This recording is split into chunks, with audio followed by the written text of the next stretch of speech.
Thumbs up. Yep, I can hear you. Awesome. All right, with that, we will call this meeting to order. All of the board members are present, Amanda and Marina via Zoom, and Robert will not be in attendance this evening. We also have 2 student reps that are here tonight. At this time, if you can please stand for the Pledge of Allegiance, and the flag is right over there. I pledge the allegiance to the flag of the United States and to the republic for which it stands, one nation, under God, indivisible, with liberty and justice for all. Thank you.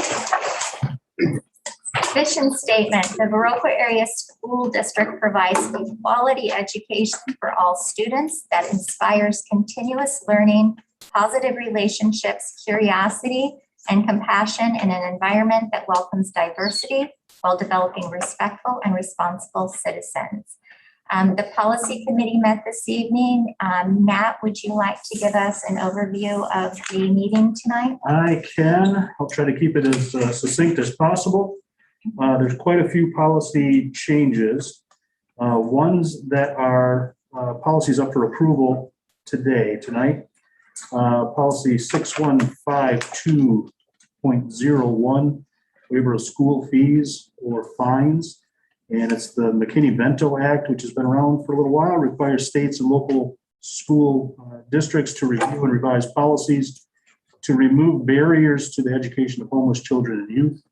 And I should say the ones that are up for approval tonight, really they're due to law changes and verbiage changes within the policies that go along with those updated laws. Bylaw 0144.2, board member ethics. They've been incorporated into policy 144.5 for board member behavior and code of conduct. So this bylaw is up for deletion. And we get into, bylaw 0144.3, conflict of interest. And the language has been modified regarding the board member utilizing their position to obtain financial gain, to add to the language or anything of substantial value. Bylaw 0144.5, board member behavior and code of conduct and standards from bylaw 144.2. Board member ethics have been incorporated into the policy. Legal standards in Wisconsin statute 946.12 has been included. Bylaw 0167.3, public comment at board meetings. Policy language has been clarified to separate optional board-directed recording of board open meetings from the access required to be given to third parties to record meetings under the open meetings law.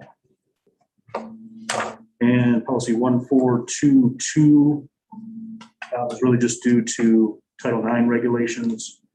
Policy 1422.2 as well, Title IX. Policy 1623 is updates due to Title IX regulations as well. And let's see, policy 1662 again goes with Title IX. So all of those are really just to update the language so that it is in adherence with the Title IX verbiage. Policy 2260, non-discrimination and access to the equal education opportunity. So the policies related to discrimination and harassment on the basis of a protected class. Again, that is updated as well for Title IX regulations. Policy 2260.01 and ADA prohibition against discrimination based on disability. Particular emphasis on protections for students who are identified as having a disability under Section 504 and in the ADA. 5520, disorderly conduct. Policy's been revised more closely to align with disciplinary options under Wisconsin law. And it really is for clarity and potential consequences for student misconduct. Policy 6152, student fees, fines, and charges. It is our current practice, but this wasn't in our guidelines. So we're adding this so that the policy, it just supports what we currently do right now. And just clearly identify that no student shall be denied participation in any educational opportunity due to their inability to pay for any fee or charge imposed. So those are the ones that are up for approval tonight. These next ones are policies for first reading. 5500.01, conduct in the virtual classroom. 0174.2 is going to be school performance report card. Policy 3170, substance abuse. And this one should be deleted, and the content is outlined. It's already incorporated into policy 3122.01. Just to clarify, Matt, that 0174.2 is also a deletion. Oh, yep. Thank you, Tom. And then let's see, bylaw 0100 definitions. So it's definitions for personal communication devices and relative have been modified to update the language used to make sure that current legal standards were reflected. The definition of social media was updated to reflect optional language in the definition. And that selection of the option should be consistent with the choice made by policy 7544. And legal custodian of records has been revised to reflect that the district records custodian is designated. So just a change in the new designation there. Bylaw 0143, authority of individual board members. The option for including a cross-reference policy 0143.2, the board member information request. Bylaw 0145, board member anti-harassment. Revised to bring the language regarding the prohibition of harassment by a board member from a conclusion of the policy to a more appropriate placement at the beginning of the policy. Bylaw 0171.1, President, this policy has been modified to more clearly differentiate the source of the authority between common and union high schools, districts, and unified districts. Policy 1130, ethics and conflict of interest. And to clarify, no member of the district staff should have a personal or financial interest where a question of conflict with their duties could be raised. Policy 1210, board district administrator relationship. The policy was revised to incorporate a reference to the district administrator in regarding board member conduct and cross references to applicable policies. Policy 2240, controversial issues in the classroom. This proposed revisions are intended to limit discussion of controversial issues to topics related to the curriculum and to remind teachers of the importance of maintaining the role of exemplar in expressing personal opinions in the classroom. Policy 2266, non-discrimination on the basis of sex and education programs or activities. It's to include the recognized definition of rape as of January 2021. And that definition is provided by the National Incident-Based Reporting System. Policy 2430, district-sponsored clubs and activities, revised to better reflect the scope of the district-sponsored student clubs and activities that are not strictly curricular related. And 2431, interscholastic activities, reference to concussion protocols. And policy 2700.01, school performance reports and accountability report cards to more accurately reflect the current structure of the performance reports and accountability report cards, as well as the publication and distribution requirements for each. Policy 3120, employment of professional staff, and to establish the legal standards for board members with regard to the employment of staff. Let's see, policy 3215, the use of tobacco and nicotine, and the definition of tobacco product retailer is to avoid inadvertently including retailers who sell tobacco products, local gas stations as compared to a vape store, something like that. And that goes back more into donations from sources and things like that, where we could accept donations from. Policy 3216, staff dress and grooming. And just to be more consistent with prevailing legal standards as well as the diversity of district staff. Policy 4120, employment of support staff, 4120.04, employment of substitutes, and establish the legal standards for the board members with regard to employment of staff. For purposes of consistency, the language is to allow the district administrator to be in charge of support staff employment. Policy 4161, unrequested leaves of absence, more accurately reflect the process to align the language of the policy. 3161, and unrequested leaves of absence. Policy 4162, controlled substance alcohol policy for employees that transport students. So incorporate post-accident drug and alcohol testing requirements for employees transporting students, including those with CDLs. Policy 5112, entrance age. So remove enrollment information that is not statutorily required. Let's see here. Then we'll get into policy 5720, student activism and expression. It's revised to clarify language and incorporate adherence to the board policy, and it's an expectation of the course of the student's expression. Policy 5880, public performance by students, is revised to better reflect the practice associated with student performance in the community. Policy 7440.01, video surveillance and electronic monitoring. It's to allow the district to use pre-recorded lessons or observations of online or virtual learning sessions as part of an employee's evaluation. So in the past, I think on that one, evaluations were done with live online sources, and some teachers do use pre-recorded. And so that will become part of the evaluation as well. Policy 7450, proprietary inventory, and then 7455, accounting systems for capital assets. And the U.S. Department of Education released a new updated Education Department General Administrative Regulations. And this was a major rewrite of the regulations.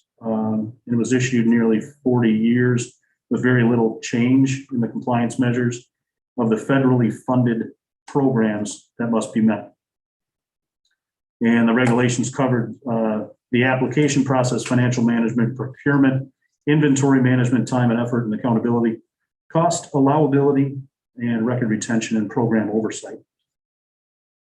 Let's see here, policy 8500 in food services. We are reviewing this one with Christy. So again, this is for first reading.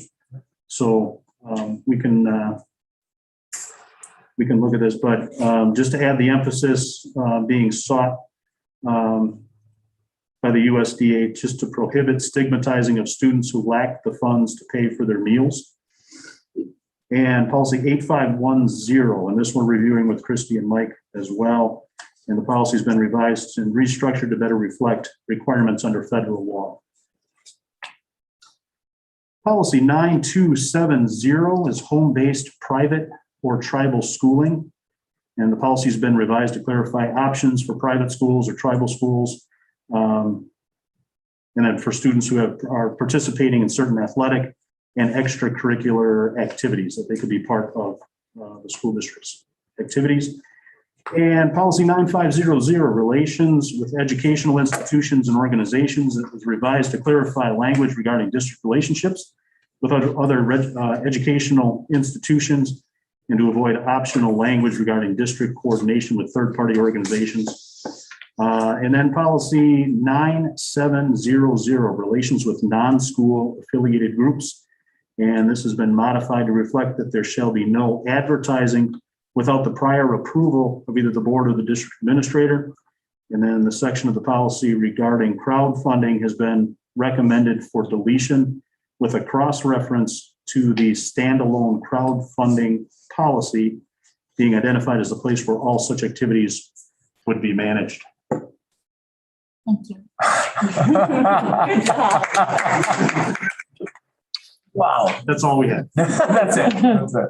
So thank you. When we get a little further down, we'll have some discussion if anyone has any questions. But thank you to both of you for all of your work, as well as Beth, Thank you, Beth. Tom, and Yeah. everyone else that's involved with working on our policies.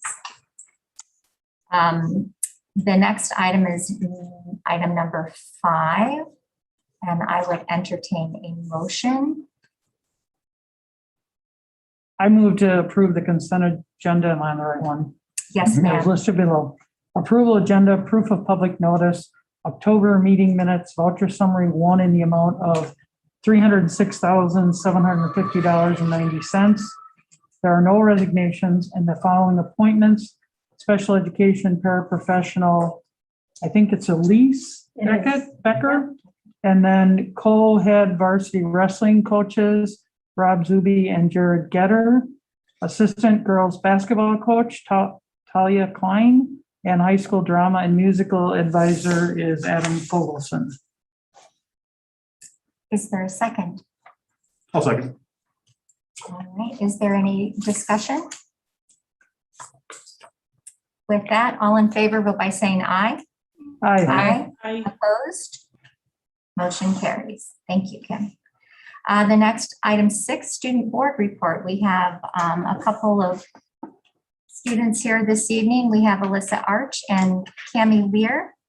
Would the two of you like to stand up and say a little bit about yourselves before you give your reports? I'm Melissa Arch. I am the senior class president, and I'm currently the girls basketball manager. Thank you. My name is Camille. I'm currently the senior class vice president.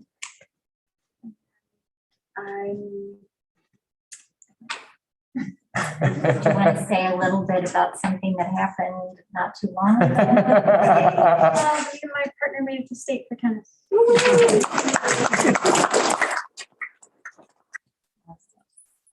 So the topics you're going to discuss are some student council activities. Yeah, they have a variety of just different things to discuss, so Wonderful. I should say not present. policy related. Sorry, Matt. Well, we recently, for Halloween, we recently had our pumpkin carving contest. That was a lot of fun. I know that my resource really enjoyed it. This Friday, student council is hosting a staff Thanksgiving lunch. December 3rd is our annual door decorating competition with all the classes in the high school, and it'll also be the holiday socks and Crocs dress days for the holidays. All of the winter sports have officially started their seasons. And today we had honors band for middle and high school. And I know that for at least the high school is a lot of fun. Everyone really enjoyed it. And it was nice to see that all of the students from other schools respected our policies and masks. And yeah. Any questions? So who won the pumpkin carving contest? I'm not sure. Mr. Simon's class. Oh, yeah. Oh, nice. What was it? Do you know? It was a pumpkin with the part of the top part that you usually cut out. It was like hanging out of the mouth. Well, thank you both. Thank you for coming. If there's ever anything that we can do to explain something that we're doing at these meetings, please let us know. And we really appreciate your input. If you ever have something that you think might be of interest to the board, please speak with your principal, and we would love to hear about any of it. So thank you. The next item 7, spotlight on education. We have high school, middle school intervention teachers, Sarah Tunks, Danelle Weston, Karen Deal, and Talia Klein. Thank you for coming tonight. Hi, we're the I team. We like to refer to ourselves as the intervention team. We divided it up for purposes of reaching as many kids. So Danelle Weston and I take care of the math interventions in the middle school, and Sarah Tunks and Talia Klein take care of the reading or language arts interventions. But we are supervised by Krista Woodward and a lot of support from John Schneider, and we're really appreciative of them. They are they're our leaders. They help us implement the pieces of the RTI process by encouraging us, but also reaching out to the classroom teachers to make it a collaborative team for all of us to reach as many kids as we can. So we will talk. We each have a little part that we're going to talk about. Sarah will talk next. All right, so I'm going to talk about the process. And so when we start out, we analyze the data from the STAR reading, STAR math. Math, we also use the iReady math, and we also use the Wisconsin Forward results. And after we break that down, we identify tier 2 and tier 3 students. And then we have this great big meeting where we coordinate services between the classroom teacher, the interventionist, and the special education teachers, and kind of divvy up kids and decide who would be the best fit for who, and kind of match up groups. And determining those areas of need, we create our intervention groups. We are currently serving 66 students with an intervention in grades 5 through 9. And in addition, we are providing classroom support to the ELA teachers, the math teachers, and resource blocks. And monitoring progress about each student as we go through. So that's a requirement in all of the buildings. So we continue that process. And every Monday, our intervention team, plus Krista and John, and sometimes Troy, our counselor, meets with a grade level. So the first week of the month, we meet with 5th grade, and the second, 6th, 7th, 8th. So every month, we get a meeting with each team, and we talk about the progress our kids are making, talk about any concerns they have of students that they have in their classrooms. We talk about ideas of just troubleshooting things in the classroom or in the intervention group. What works for this kid, what works for that kid. Lots of idea sharing at that meeting. And then in addition to that, twice a month, our I-team meets to discuss student strategies and program guidelines, and that's led by Krista twice a month. Talia.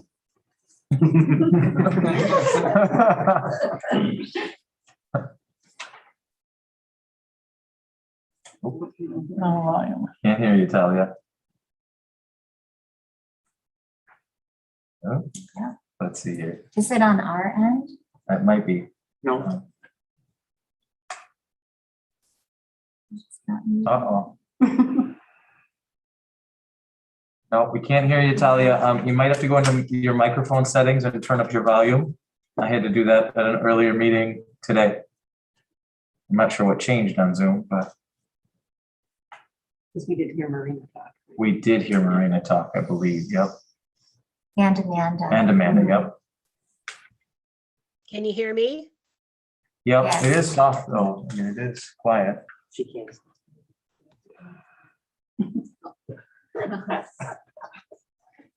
Should we go before? Yes. Or you can skip ahead to the next section. Yeah, let's. Yes, let's and go then ahead. come Yeah, back we to can go- her. Yep. While She she's tries to- working through it, if that's okay. Being that I'm the veteran interventionist of the group, I was hired back in 11 by Kim, 2011, as part of the RTI process. And the person that kind of determined if the student is going to an SLD referral. So I've been doing this is my 11th year and boy, this year has it changed. It's been amazing. Before I could reach 6 to 8 students by myself a year. And now we're reaching 66 students, which is you hate to have that number, but it's a good number to, we're reaching that many kids. So it's been great. The staff has been super appreciative. Teachers are asking us to come in and giving us things to do in the classroom. We're not quite co-teaching, but we are being active members in the classrooms with the teachers and with our students. Definitely supportive, cooperative. Things that we've noticed is that our students are so much more confident now in the subjects we're teaching. They're actually raising their hands in classrooms, especially in 7th and 8th grade, especially math. Some kids never have done that, and I've seen it. And what we've experienced here in the last 2 weeks, we are super, super proud of. 2 kids got 100% on their tests, and the one girl said that she's never got 100 on a test, math test before. So and that's an 8th grade on functions. If anybody wants a lesson on functions, right here, I can do it. Is that the same as policy in some way? Matt, you No, guys get together. I love Discussion. policy. I'm just. And in fact, I had a girl that came up and gave me a hug today because she got a 91 on that test and said, thank you for all the help you've given us. So the kids appreciate it, along with teachers and other staff. So it's been amazing to be able to work with these people, just such good teachers, and then reach as many kids as we have.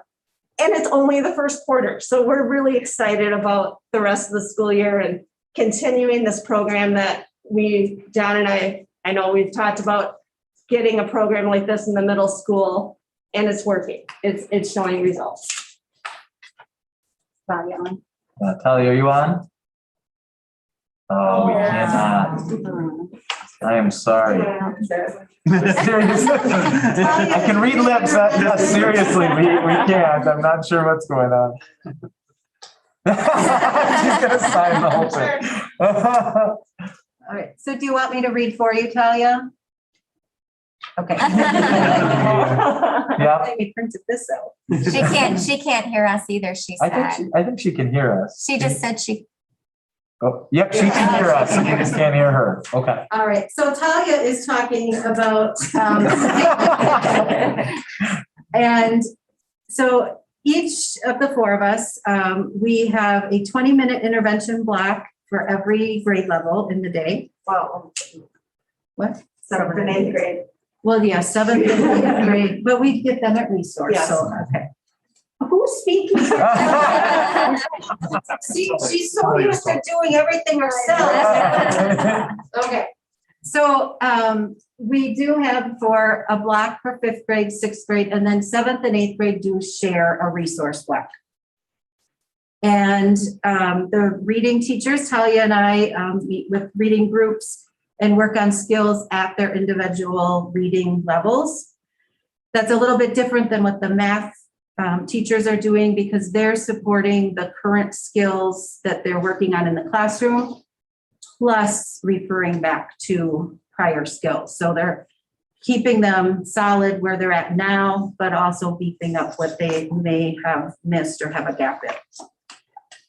We're able to support more students than those intervention blocks by using a portion of the students' resource blocks.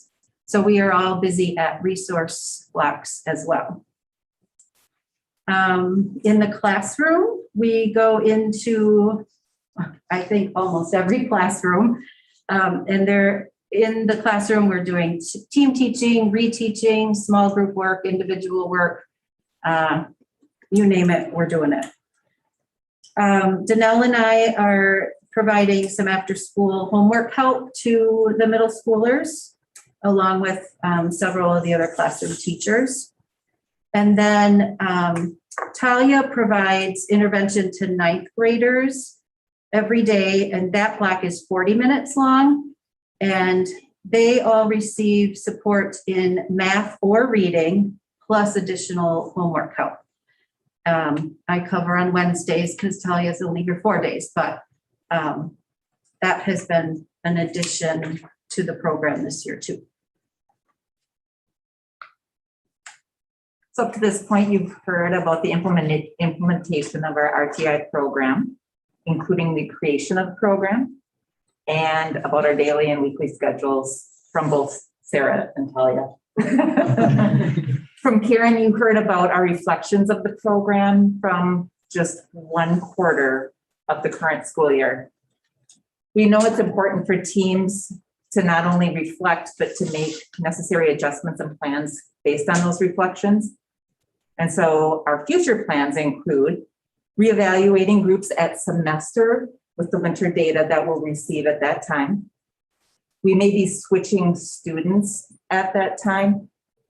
There are students that were eligible for both reading, for both ELA and math support, but may at this point only be receiving one because of their schedule. And so there may be some ability to flip-flop that. We do have a team, some of our team is contributing ideas to next year's schedule so that we can continue to improve our intervention times. Our I team has been really busy with a lot of different things. We're going to continue to build on the professional development that has already taken place. Several of us were involved in a book study this summer. A couple of the team is on the leadership lab team. 2 of us working daily on math standards, 2 of them working daily on literacy standards, as well as the training that they had to do to do a reading intervention that's being used during their intervention time. And then 2 of us will also be attending some CISA classes going forward related to math too. So this team is a great team. It has been, as was mentioned earlier, supported beautifully by both Krista and John, and we thank both of them for their support with this. We plan to continue doing what has been working, and we will continually make the necessary improvements to make this an even more effective program than we feel that it already is. Thank you. Does anybody have any questions, Kim? I don't know if I have any questions, but I feel compelled to say this after so many years, and as you heard Karen say, I hired her. I think the ability of us having ESSER funds and being able to do this is something John has wanted for a long time. And Krista's leadership, I know it's been great. And I really am happy you're looking forward into the scheduling, because I know in the past, sometimes that has hampered what can happen just by the nature of what middle school is and kids are going to classes and stuff. It makes it a little more difficult. So I am very excited to hear everything that you guys are doing. I hope you'll continue to report back. And I think, you know, those kids getting good grades is one thing, which is part of it. But I think more important is how they're feeling good about those subjects, which of course will improve what they do and what they feel like they can do. So naturally they will make progress. And obviously you've put a great team together, and I just think it's absolutely fabulous, and keep up the good work. I was wondering, so this is middle school and high school, but it just goes to 9th grade. Is that accurate? Is there a process moving forward that perhaps it will extend into other grades? Or I was just curious, do you know why that decision was made? High school has a different type of intervention with a school success program. Okay. And I think Eric Anderson is presenting on that in the future meeting. Okay, perfect. You'll learn more about that. Thank you. And then if you don't mind, for those that might be listening, could you define, I mean, we know, but RTI? Our RTI is response to intervention. So it's basically finding and filling the gaps of students,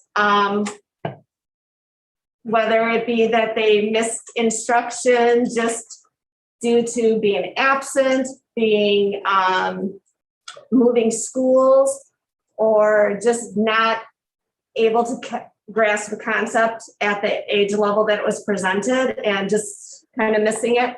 So we evaluate the students and then we see where their learning is and we try to figure out what they're missing.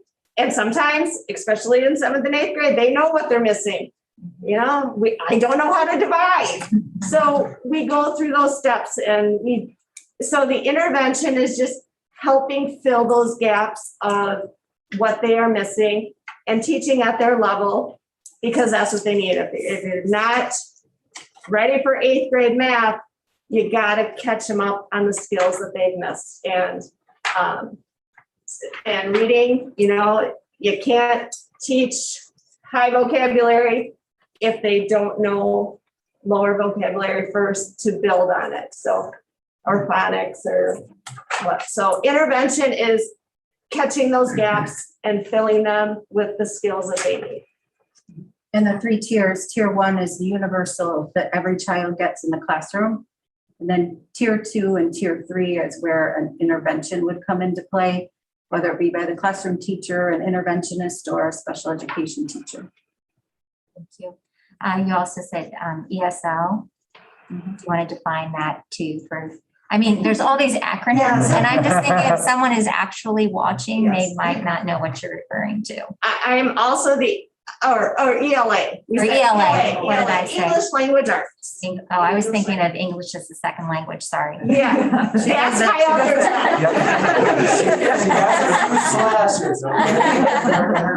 Yep, pick up the slack. Okay. So thank you. Thank you for coming. Thank you for being here. It's nice to be in your home. Sometimes technology does not work so perfectly, but thank you for your work. We really look forward to seeing the outcomes and seeing how those students are going to catch up and hopefully then surpass and become in the 75th percentile nationally in math. No pressure. Hypothetically, anyway. So thank you for your great work. We really appreciate it. Thank you.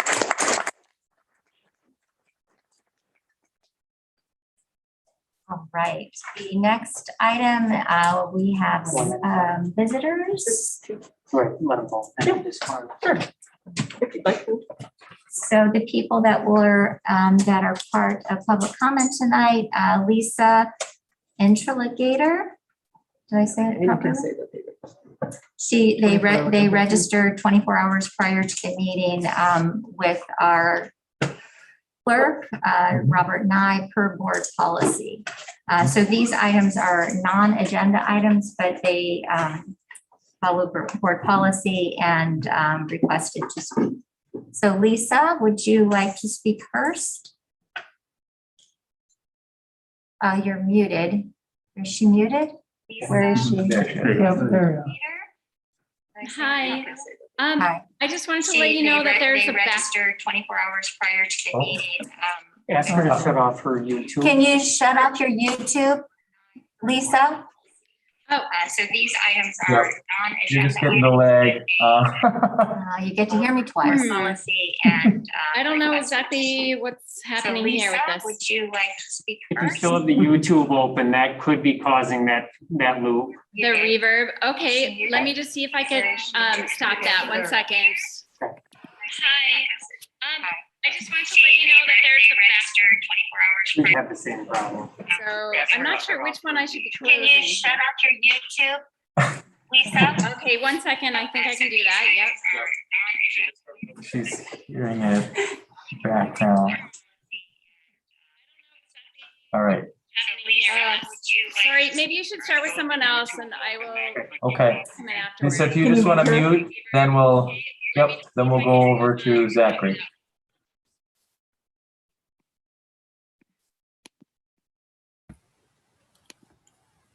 Hello, thank you for taking my comments. Can you hear me all right? Yes. Yes. So we now have nearly a year and a half's worth of data from the pandemic. And not to use that data to craft better policies and create better outcomes for our children would be simply immoral. That data tells us several key things that argue strongly against masking children. Children are at extremely low risk from death, hospitalization, or other adverse events due to COVID-19.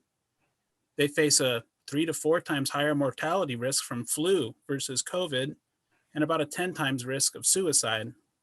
Even with Delta, children are at an extremely low risk. Children are not super spreaders. They're not the reservoir of COVID-19 that is prolonging the pandemic. Multiple contact tracing studies have shown that the RO for children is actually below 1, meaning it's mathematically impossible for them to drive this epidemic. Mask mandates, especially in schools, do not reduce school or community transmission. Schools without mask mandates haven't had significantly more COVID cases and certainly not more hospitalizations or death.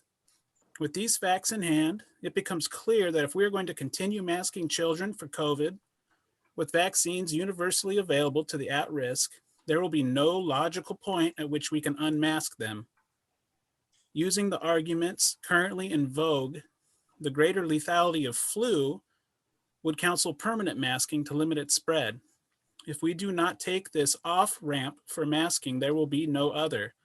I implore the school board to return the rights of parents and students to make their own decisions regarding mask wearing. Now, with the remainder of my time, I'd like to run you through some of the current studies on the effectiveness of face masks. So far, most have found little to no evidence for the effectiveness of face masks in the general population, neither as personal protective equipment nor as source control. To date, there's only one randomized controlled trial on face masks against SARS-CoV-2 infection in a community setting, and it found no statistically significant benefit. There's a May 2020 meta-study on pandemic influenza published by the US CDC that found face masks had no effect, either as personal protective equipment nor as source control. A Danish randomized control trial with 6,000 participants published in the Annals of Maternal Medicine in November 2020 found no statistical significant effects of high quality medical face masks against SARS-CoV-2 infection in a community setting. A third study, a large randomized controlled trial with close to 8,000 participants published in October 2020 in PLOS1, found that face masks did not seem to be effective against laboratory confirmed viral respiratory infections, nor against clinical respiratory infection. A February 2021 review by the European CDC found no high quality evidence in favor of face masks and recommended their use only based on the precautionary principle. A July 2020 review of the Oxford Center for Evidence-Based Medicine found that there is no evidence for the effectiveness of face masks against viral infection or transmission. A November 2020 Cochrane review found that face masks did not reduce influenza-like illness cases, neither in the general population nor in healthcare workers. An August 2021 study published in the Internal Research Journal of Public Health found no association between mask mandates or use and reduce COVID-19 spread in the United States. These are just some of many disregarded studies on the lack of efficacy for face mask usage. If we do not take this off-ramp now to return choice to parents and students and to stop mandating face masks, it will go on for forever. Thank you for your time. Thank you, Zachary. Lisa, were you able to are you ready to speak? I think I am. Can anyone hear me? Yes, perfect. Okay, good. Thank you. Hello, my name is Lisa Interligator. I am a chiropractor and a parent of 2 children at Viroqua High School. Thanks for hearing my concerns regarding the masking policy and its disconnect to the available science, as well as my concerns with the lack of transparency. We have asked numerous times to see the science that is informing the public policy here, and as of yet, none of us has been able to see that science.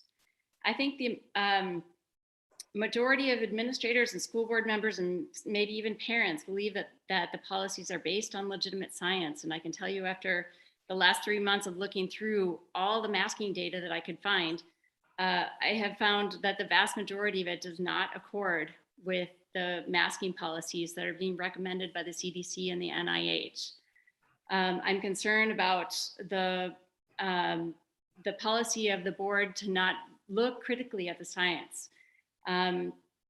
I wonder if most people know that the vast preponderance of all viral illnesses are not stopped by masks. I think that there's been some discussion of that, but it was dismissed because of a scientific study that studied the droplet effect, which was only able to be reproduced in a lab, was never ever able to be reproduced epidemiologically by, in like actual physical human being settings.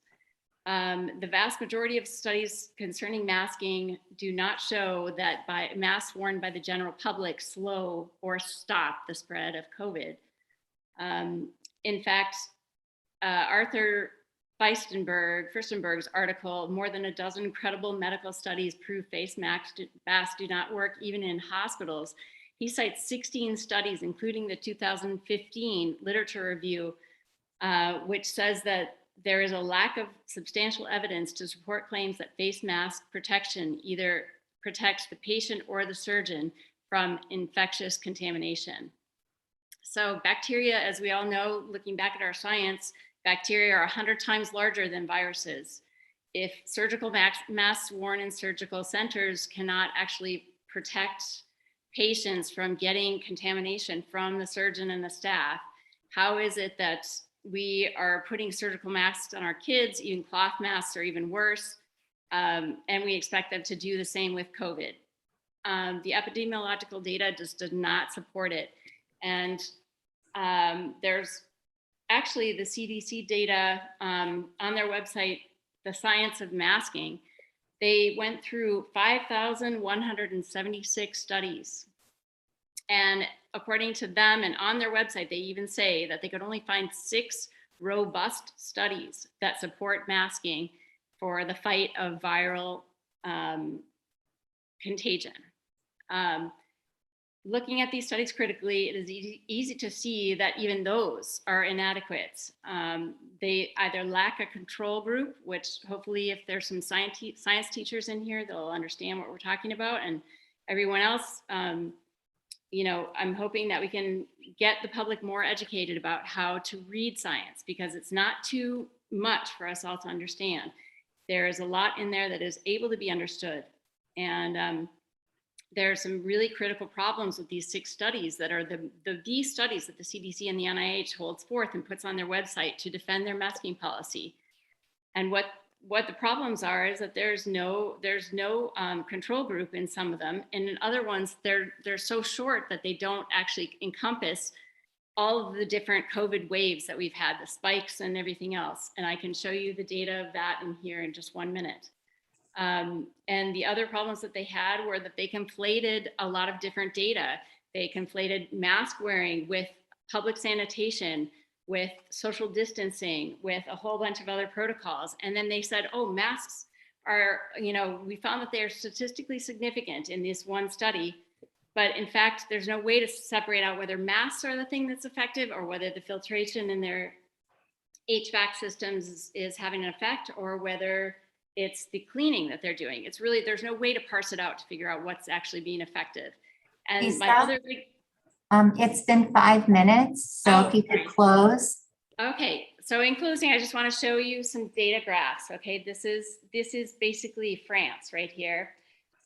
This is where they started using masks, and this is their COVID-19 contagion data going up and up and up. If we were to expect that masks were to do the job that we think that they're doing, the data would be flatlined like this, and we would not see the spike. Here is. Now it's been over 6 minutes, so if you would like to forward that to us, that would be fantastic. Yeah, I would. So thank you. Yeah. Thank you. We appreciate you speaking tonight. Thank you. So the next item is number 9, voucher summary 2.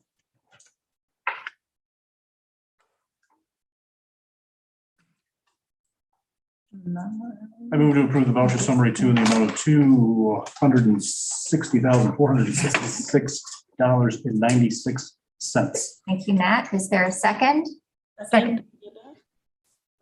Second by Vicky. Any discussion? All in favor, vote by saying aye. Aye. Aye. Opposed? I abstain. Motion carries. Item number B, policies under 9. I'll move to approve the policy updates as listed on the agenda and as Matt so nicely went through for us at the beginning. Is there a second? Second, Amanda. Second, Amanda. Does anybody have any questions? So I have a couple of questions. Policy number 144.5, it's that this is something that's being eliminated. And I'm wondering if the policy committee could consider turning this into board commitments and perhaps rename the policy. I know there are some boards that have board commitments in policy to follow. And so instead of completely deleting it, if it could turn into commitments versus, I think it's ethics or something like that. 140, it's board member behavior and code of conduct. Yep, it was moved. So, It was removed. yep, it was not removed. So one of they incorporated. It's revised. Yep, so they moved 144.2 and combined it with 144.5. Okay, So they felt it was redundant. okay. Is there, when I was looking, well, 144.2 was board member ethics? Yep. That's deleted? Correct, and moved to 144.5, Right. board member behavior and code of conduct. Right, so I'm wondering if, when you're talking, if you could discuss commitments in that piece? You know what I'm saying? I do, yep, we can And talk if about not, it. but just a thought, Yep. because board having commitments of what our standards are and our processes. I don't know if it would be policy or if it would be Mhm. something separate, but I do know some do that. Yep. The item number or policy 167.3. I am wondering if something could possibly be included that discusses public comment, and that I know it is not illegal to speak after there is public comment to the individual, but legally it is recommended not to. And I'm wondering if we could have that added to 167.3, that the board will not speak when there is public comment.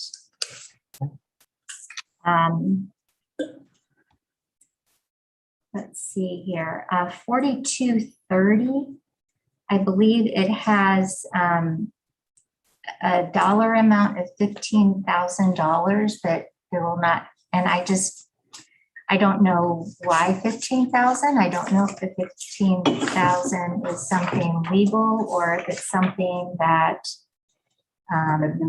That's in the first reading. Yep. Correct, right. So we're not there yet. Well, we're not approving it, but we're talking about. Yep.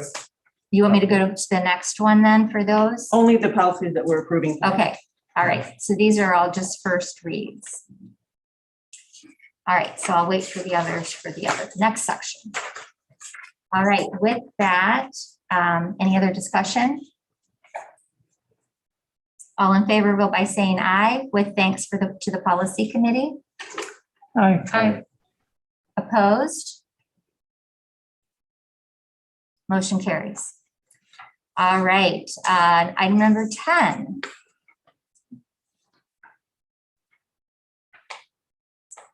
So with this and Yeah. pardon me, Matt already went through all I went of through them. these. Yep. Yeah. Yep. So with that, I can do it again. No, you did it so well. Item 4230, the one that says that you shouldn't exceed by $15,000, 15,000. I'm just wondering if you guys could look at that and see why perhaps, and if that's an appropriate amount. I just don't know. I didn't know where it came from. Item number 2240 policy. It says substantial disruption. I don't know exactly what substantial means. If that could be defined a little more clearly, I know what I think it is. Yeah, I'll give a little clarity to that. I don't think we're going to be able to define that necessarily, as the Department of Education and the Supreme Court have also struggled with that one. So, Okay, all right. as far as what that means. So again, Okay. it has been, unfortunately, that has been one that's been an interesting one to define. I mean, substantial disruption versus just disruption. I mean, Yep. okay. Yep. We can look into it, but again, that's See going if to be they one have a where definition. we could go round and round on that one and bring up Okay. lots of case law that contradicts each other. So, Okay. 2431, the first green addition in there.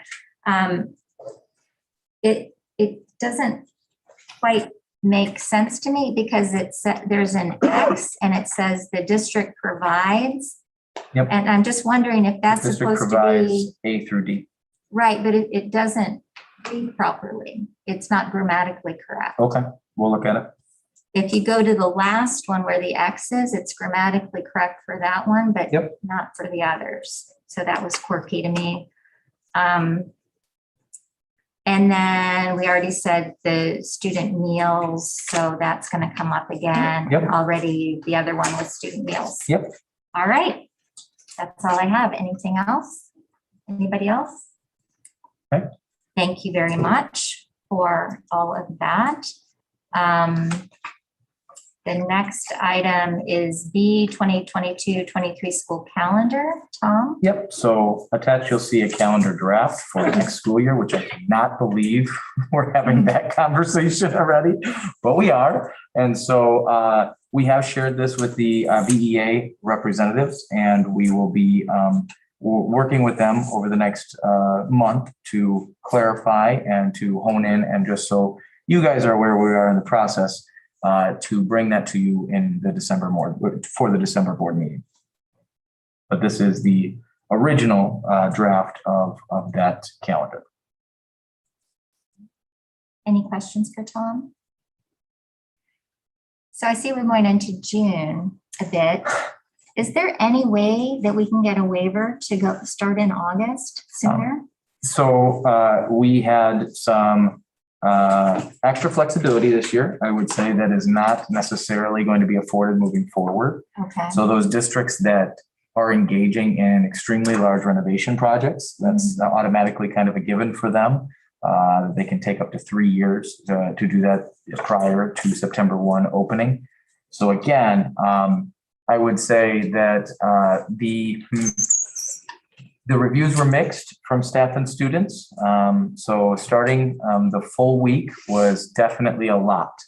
I think as I'm seeing some heads shake in the crowd here, there was definitely a lot. And I think it was a lot for our students as well. However, starting on a Thursday is also not a great example of a productive week. So there probably is some threading the needle that we could look into. But we'll definitely take into consideration that VEA feedback and really go through and hopefully find one that is balanced for staff and students alike.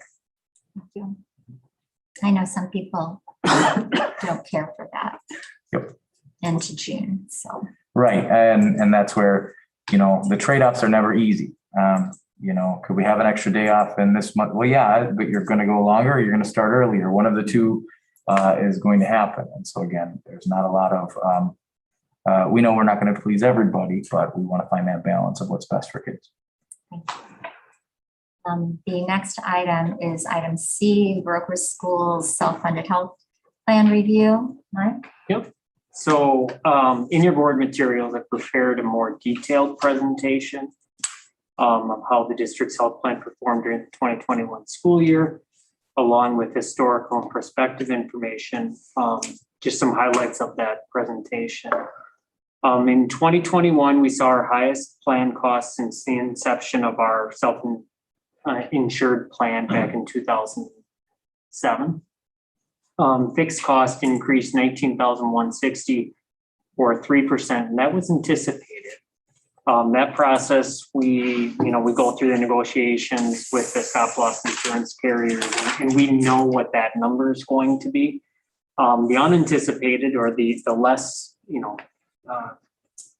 certain when we go through the renewal is what our actual claims will be. We still did not hit our aggregate attachment point, which is our maximum out of pocket, but those did increase 11% to increase $355,930. Based on our enrollment, total costs this year worked out to be $891.92 single and $2,015.74 family.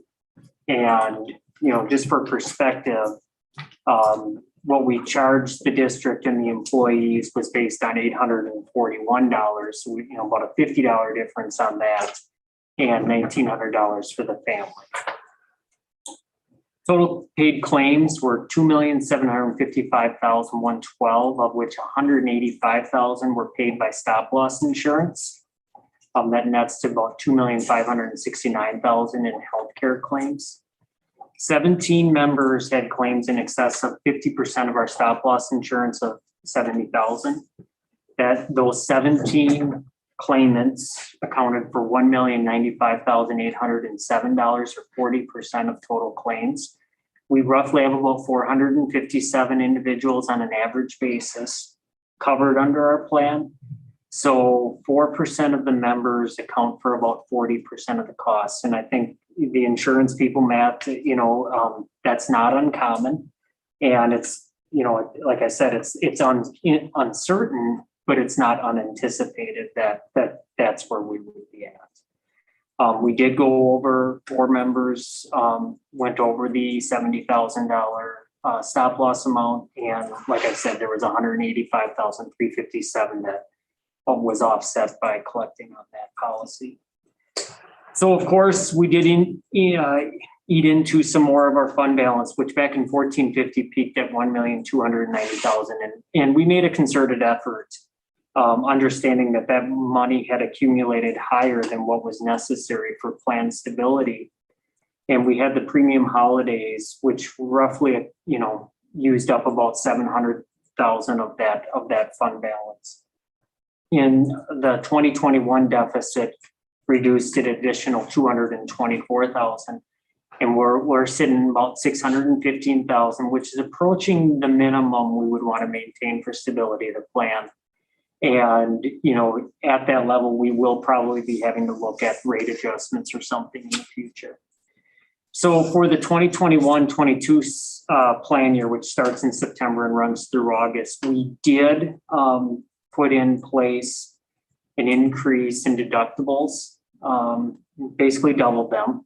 We had a very, very low cost plan where we had $250 deductibles for the single and $500 for the family. And that number's, doubling to $500 and $1,000. The maximum out of pocket because of the co-insurance side of things will also go up from $500 to $1,000 single and family to $1,000, $2,000. For the first time since I've been part of this plan, I can't speak to the first couple of years, but I don't believe we've ever had an office visit copay. And so now it'll be $25 per visit for primary care and $40 per specialist, which I think is pretty common throughout other plans. And then we did increase our copays for prescription medications and put in place some tiering. Basically, we had generic name brand. There is another tier in there, a formulary, and that will result in some additional out of pocket for the people using that benefit. Any questions? Amanda, Marina, did you have any questions? No, it sounds like a very good plan. Yeah, still a very good plan. The staff has been informed earlier this month on the increases that'll go into effect January 1st. Obviously, everyone is concerned as to the stability of our plan because it has been so good. Nobody likes to have more out of pocket costs, but I think everybody kind of understands this is where we're at. And as I tried to explain in my email to staff, you know, we hadn't adjusted for the inflationary going up because we were over collecting. And now that has caught up to us after the, you know, the 5-6 years of no adjustments. So, you know, as we're all seeing, costs are going up. They're going up in healthcare. They're going up in, you know, in everything that we're at. And that's not going to change. Mike, have we ever had anyone meet the maximum benefit? The lifetime maximum is gone now, but we have not had anyone meet the maximum benefit. Okay, that's good. Yes. We do have a laser, as we would say, on our stop loss this year, where the stop loss insurance said, listen, we'll sell you a policy at this rate, but this one person you're going to have to assume some more risk for. And that's not uncommon. We've had probably 6 in the time that I've been here. And, you know, it's just, that's one of the risks you run with being self-insured. We still have insurance on that individual, but it's just at a higher amount.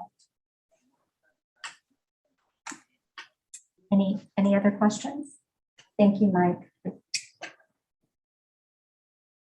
The next item, project updates. Tom, do you? Yep, that's both of us. So, Both of you, who wants to begin? sure. I've got some notes here, Tom, and you just chime in. Yep, we'll do. Okay, so Tom and I met virtually with CISA 10 last Thursday, kind of get a project update where they're at.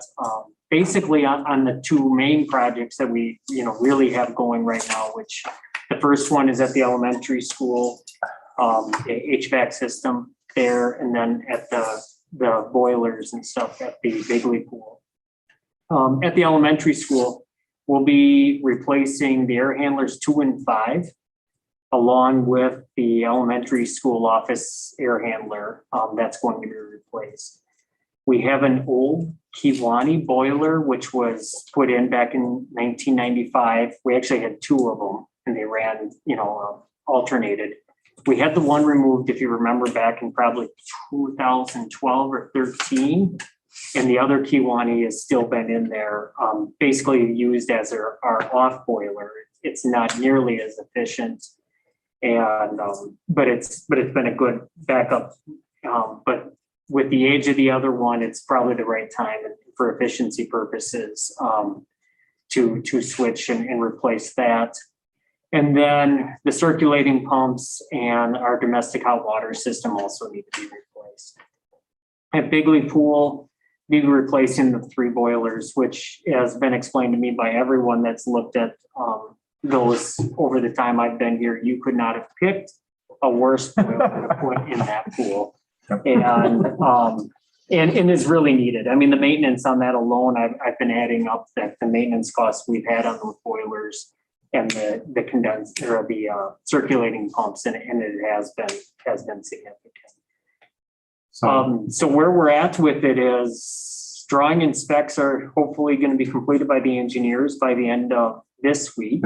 Yep. And then they will be posting it on Building Connected, and they'll be making some direct contacts with our preferred vendors that we have identified and that they have worked with in the past both. And hopefully we'll be doing a walkthrough scheduled for the first week in December, and ideally have bids ready for review presentation to the board at the regular meeting in December. Our goal is to have construction beginning as soon as we can. With those projects, air handling will have to be gone, so we will not be able to have students in the building. You know, with the pool, we may have some flexibility. You know, maybe starting late May, early June, probably definitely in both, and hopefully we can get everybody here at the same time for those efficiencies. But they are experiencing, you know, we want to get this on the schedule as soon as we can, because they are experiencing issues with materials and everything, just like everybody else is. So we want to set ourselves up as well as we can, because it's going to be a tight turnaround. You know, it could be a 4 to 6 week project. We also need to run summer school. That'll probably have to be done here at the middle school. Utilizing this building, the middle and high school as opposed, because like I said, we're not gonna be able to be in the elementary school. And we'd like to be able to finish our flooring project also this summer, and those two really can't be done completely at the same time either. So that's kind of the update on those. I think the thing to make note of is that the reason that we're lining things up the way we are is really to try to batch and try to save funds in the long term, right? When we have these professionals on site, some of the updates will be, maybe a year in advance, but will save us in the long run by having the experts here to be able to complete those pieces. So one example is changing the coil, the condenser in one of the units that would not necessarily need to be done right now, but it's way cheaper for us to be able to have everybody on site in one fell swoop rather than coming back for each individual project and coming in and bringing in equipment and machinery and pieces like that. So, so again, I think thank CISA 10 for all the work that they've done to this point on the project. But truly, being able to knock all of this out in one fell swoop is going to be awesome for the district and limit the amount of time the buildings have to be down for continued maintenance as well over the foreseeable, few years anyway. And then the bus garage. As you know, we've had some problems down there with condensation and moisture with the insulation that preceded us owning the building back when the library, I guess, owned it. But they're having a very difficult time finding contractors. There's a lot of new construction going on right now, and those contractors are busy with that. I'm not even 100% sure as to what it will all take, but they don't know that they've got the exact plan, nor the contractors identified to go through it. So we're going to be working on reviewing our current air handling down there, running the heater that we haven't been running as much, and trying to get some airflow going in there, and trying to control those humidity issues as well as we can, in addition to patching some of the insulation that is coming down, before we can. So nothing really to update on that. Anything more on that, Tom? No, just it's kind of where the industry is right now. It's a lot easier to put in the right system when you're building a building than to retrofit it. And so those projects are a lot more appealing to those contractors than ours, to be 100% honest. I do think that there's room for improvement with our current air handling system, which is what the next goal will be, is to make sure that we're taking out as much moisture as we possibly can. And then then maybe fixing the insulation issue as soon as we can, but truly using the system that we have currently, which apparently sounds like there's a thermostat issue that we're going to try to get to the bottom of as soon as possible. And then the Bigley pool update outside of the boilers. Working with Carico Aquatics right now and getting the pool ready for filling. Cody and Terry have the VGB, which is the Virginia Grant Baker Act, drain covers that now I think ours are like 12 years old and they have to be replaced out in 15. So we're actually going to do those in advance instead of waiting for them to fail or have to send a scuba diver down when, hopefully the pool won't be empty again for a while. And having those replaced so that we're good to go on those. And today we had septic pumping service here today, and they were cleaning out the sand filters, getting all that cleaned out and getting them ready for the new filter BD installation, which our guys will do hopefully as soon as the product comes in, which is in hand. So I'm feeling good about that. And then Carico is coordinating a time in the next couple of weeks to then basically start the process of figuring out how to get the pool built, meaning let's start that piece of equipment up and see how it goes and replace that piece of equipment. There's some acid pumps and stuff that we just know after sitting empty for 2 years probably need to have, a little bit more monitoring, to start things up. YMCA has presented us with a new operating agreement, much more detailed, much more specific, which of course then our attorney did what they should do and reviewed it and made some suggested edits and modifications, and it's back with them. But I really do, Tommy, you can chime in on this. I think we're close. We're really close. Yep. Nothing changing really on the financing side of it. It's just more really specifying whose responsibility and whose decisions are we going to maintain those, or are we going to, ask them to make those? On things like hours of operation. Yep. And, all that, so. And just to kind of emphasize, I know everyone is feeling the pressure of the pool. I had 2 people talk to me today that saw hoses going into the building. That was taking stuff out though. So I understand that, but that was not the way the public viewed that. So for the record, people online, it is not filled, even though there were hoses coming into the building today. But it's close. It is closer to being filled, yes, just to clarify. Have you heard that we're going to have difficulty finding the equipment that we need to do? Well, I think that's what we've been living through.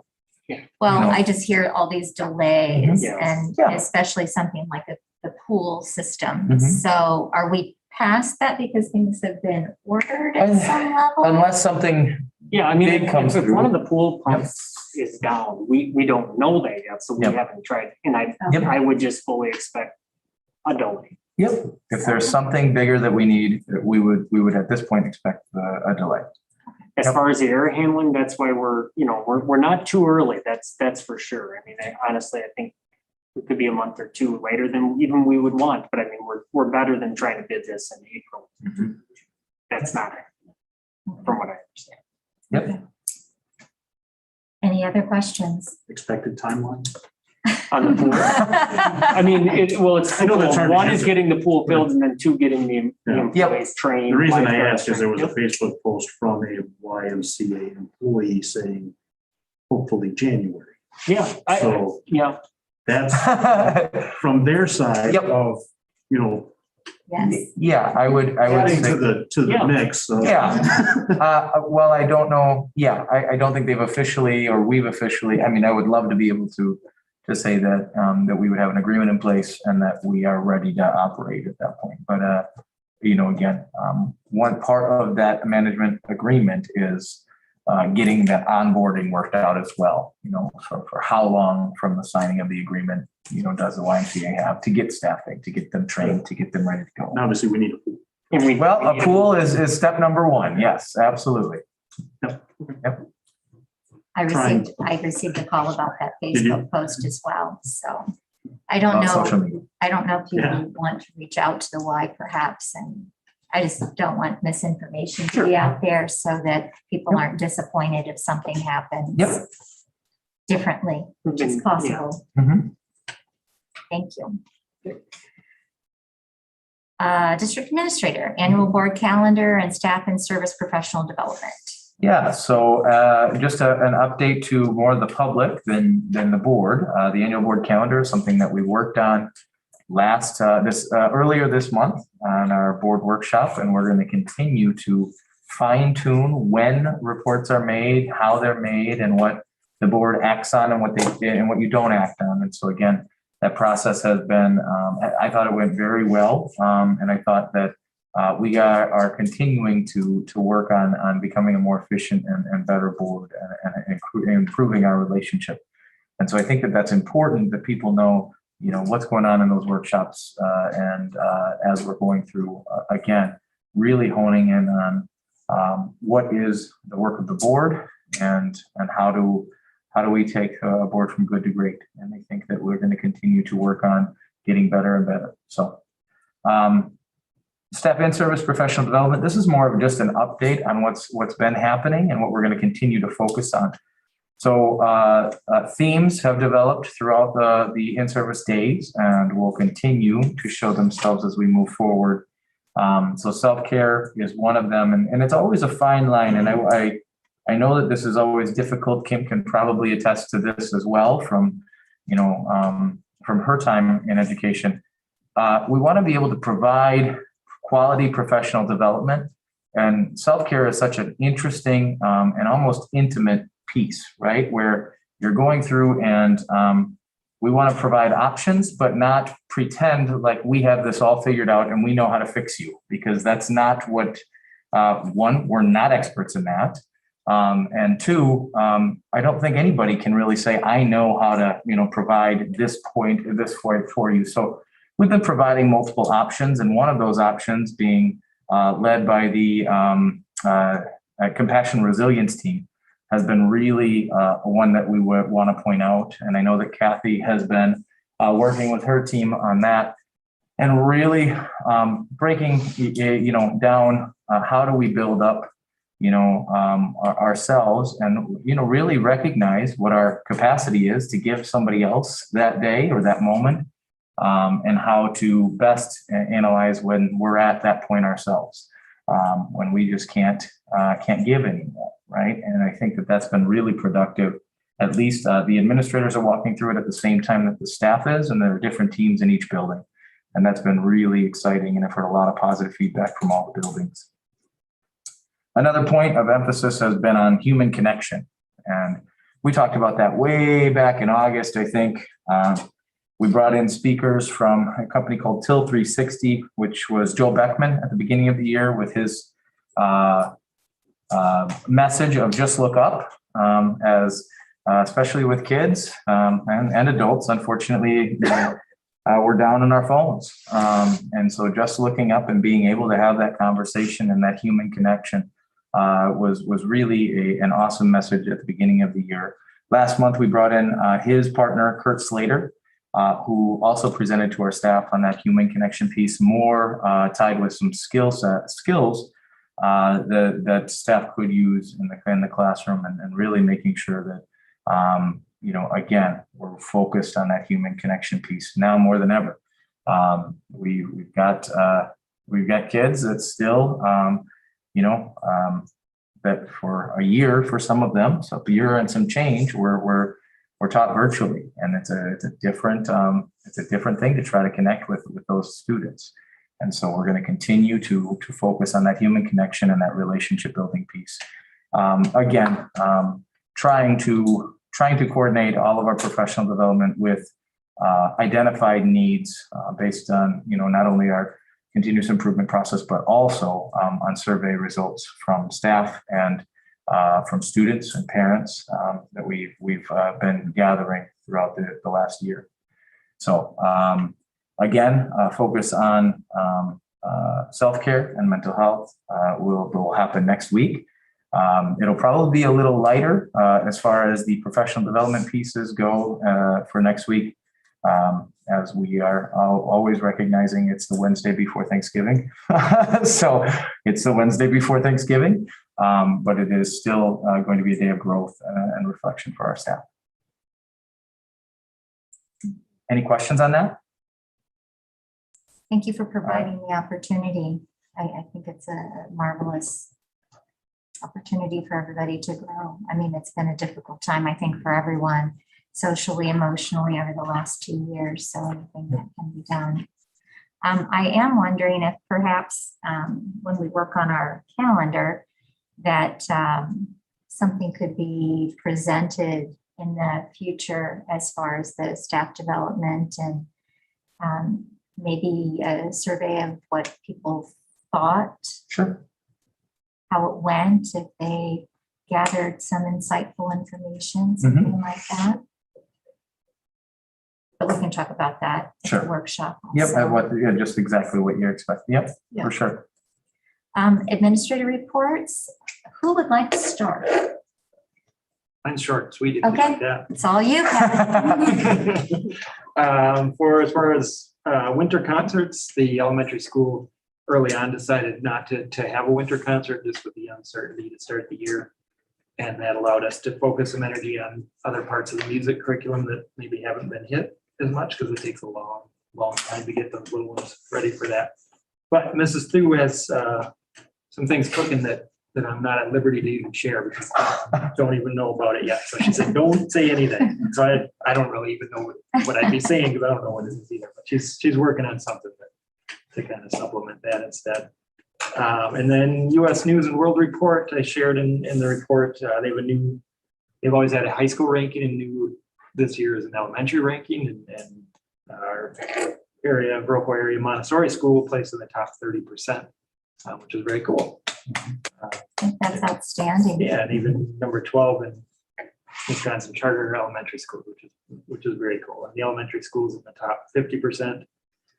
It's one of those that's kind of hard to dig into and find the root cause of success and maybe things to work on because they kind of have their own formula that's based on the state assessments and some of the socioeconomic pieces. And we're not sure if this is based on last year's state assessment or 2 years prior or when it is, but it's still exciting to be recognized, which is awesome. So that's all I've got. Thank you. John, Jason? I can go next. John's notes are longer than that. We did have, following up on the US News, the high school report came out in April. I don't remember if we shared at that time. We were again in the top quartile for high schools in the state. And it is good to just try to decipher the data and always try to figure out where you can improve and grow in the future. So congratulations to the students and staff for that. We do have a winter concert coming up. Ours is we do a lot of winter concerts on Mondays in December. And the high school is the finale one on the 20th, which I think is board meeting night. And so I think that's probably playing into a decision being made with that too. And so we're looking forward to that and similar tying into honors band performing and different events. It's just great to be able to have music back in the schools, during these COVID times. We were not planning on having music in the school last week for the Veterans Day ceremony, but if you remember Wednesday night into Thursday, it rained for like 12 hours in a row, 40 degrees out. So the original plan of having it outdoors at the memorial in town got scrapped and we went to Plan B because we're used to going to Plan Bs a lot over the last year and a half. And so we moved it into the gym and since about a quarter of the student body was going to be performing anyway, we did have the rest of the high school student body also attend.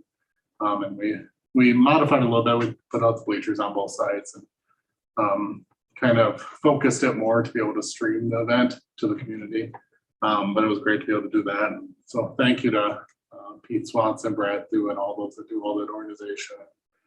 Just kind of working through all those different levels of logistics to try to pull things off. And obviously the band did a phenomenal job.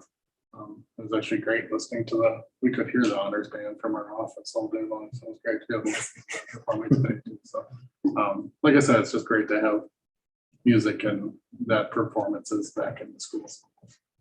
And just kind of a couple along with that, Tyler Gabelson, again, managing the streaming.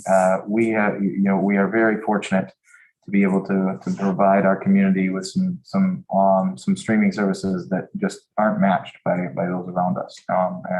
And he's done just a phenomenal job with that.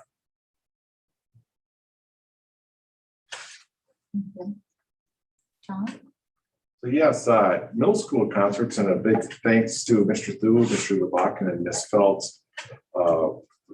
We've organized our concerts in a way as safe as possible in these times. So it'll be a longer evening, but we're going to have a 6th grade at 6, 7 at 7, and then a combined 7 and 8 at 8.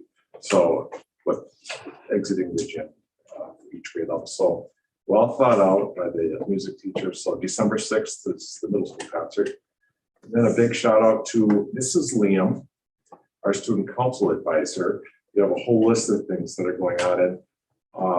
And just one special note, we didn't have a fundraiser last year for many reasons. But to have a fundraiser in the middle school during times like this to achieve what she achieved is pretty phenomenal. That just doesn't happen. It just doesn't happen with a little organization and a little communication.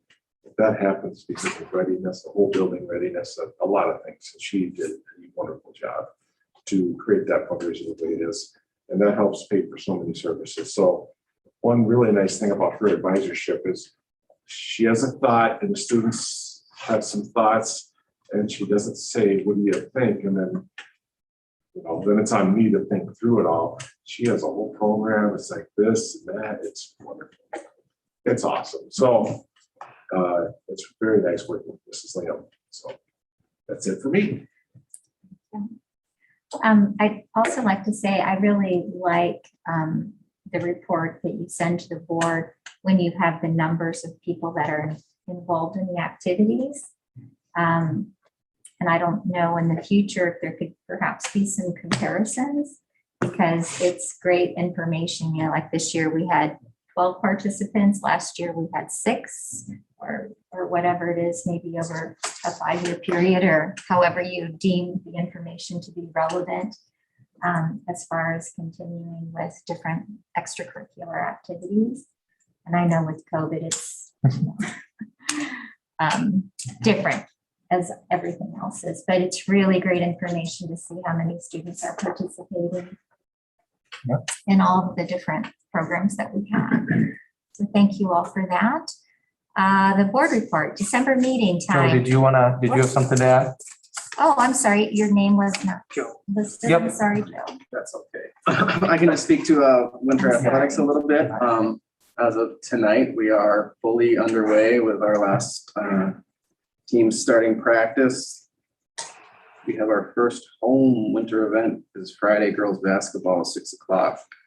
JV 7:15 varsity. It's a kind of a slow start in November. There's just a couple events here and there, but then it ramps up to 62 unique home events, and 80 plus bus trips. So circling back to that conversation we had last month of bus drivers, we have the vans for some of our smaller teams and overnight events and things like that, but Randy and I are working together so far. He hasn't told me no or hasn't said you have to leave later. So that's good in terms of having drivers available. But with those 62 home events, that's also, we need workers for those events. And another slash to Karen Deal's title is she's the assistant that gets the workers for those events. And we still need lots of workers for home events, taking tickets. It's probably the easiest and most helpful thing for us right now. So if you're interested in taking tickets for an hour or two before an event, contact Karen or myself. Do you have to be an employee? We would have a background check for payroll purposes if you were. So you'd get paid? Yep. Okay. Yep, it would be a paid. I didn't know if it was volunteer. So. You'd be more than welcome. And if anybody is interested in driving bus, you just let us know. That too, yeah. And I've just been able to have some conversations with our teams, going over code meeting information, and that's been good to get in front of the kids a little bit more. I've been locked away in my office a lot lately, so talking to the kids about choices that they're making in school, choices they're making outside of school, and how that impacts their teams and their teammates and their school and their school community. So it's been nice to have those conversations, and we're just looking forward to moving all of our programs forward from where they're at now. Setting goals for our coaches, setting goals for our teams, and doing the best we can to take the next step, whatever that might be. And one other thing, fall sport update. I don't know for sure if it's officially the first ever, but the Cooley Conference decided to award a girls doubles team of the year. That award had not been given in the past for unknown reasons, but we had reason to make a stink this year, and Cami Lear and Annika Kress were awarded the Cooley Conference doubles team of the year. I think so. Ever. We're gonna call it that. Inaugural. Inaugural award. Other than that, I think that's all I got. So I apologize. I did not know that you were going to present, so I am sorry, very sorry. We will work on that. I never want to have somebody that isn't prepared to present, you know. We'll let you go first next month. Thank you. So now on to the board report. December regular meeting time changed, 5:45, and that's because of the concert. So just so that everyone's aware of that and the public is aware of that ahead of time. Board workshop is December 1st at 5:45. We will be continuing to work on rescheduling, a new outline a little bit for our agendas, as well as different reports that we want. For example, the one that was given this evening, which was fantastic, as to what's going on in the district to make sure that every student can have access to the ability, any information that they need so that they can have success, so that they can learn, so that they can have as much self-esteem as possible and all those things. That report was lovely. WASB Fall Regional Meeting, Kim and Vicki registered to the virtual meeting. And Vicki, do you want to present some information about it?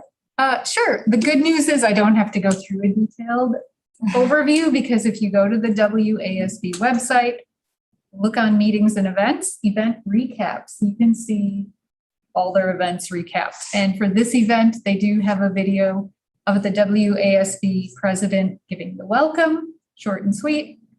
They have a video of the legislative update, which was less than 10 minutes. I think I looked at that today. I won't go through all of the bills that they talked about. I have notes if you want to see them. But basically, WASB just said they don't support a lot of them because they take away from local control. They require more staffing to comply, which takes away time from students. There's some copyright law questions about some of these proposals. There's a litigious aspect about allowing for lawsuits. And really, WASB just said, do the bills help educate students? They don't feel they do. And really the theme was about engaging students and all about students. This is why we're here. This should be why we're here, is for the students. So again, you can go watch that legislative update if you'd like. And then we had a program, and it was Dan Nerad, I think his name is Nerad. And he talked about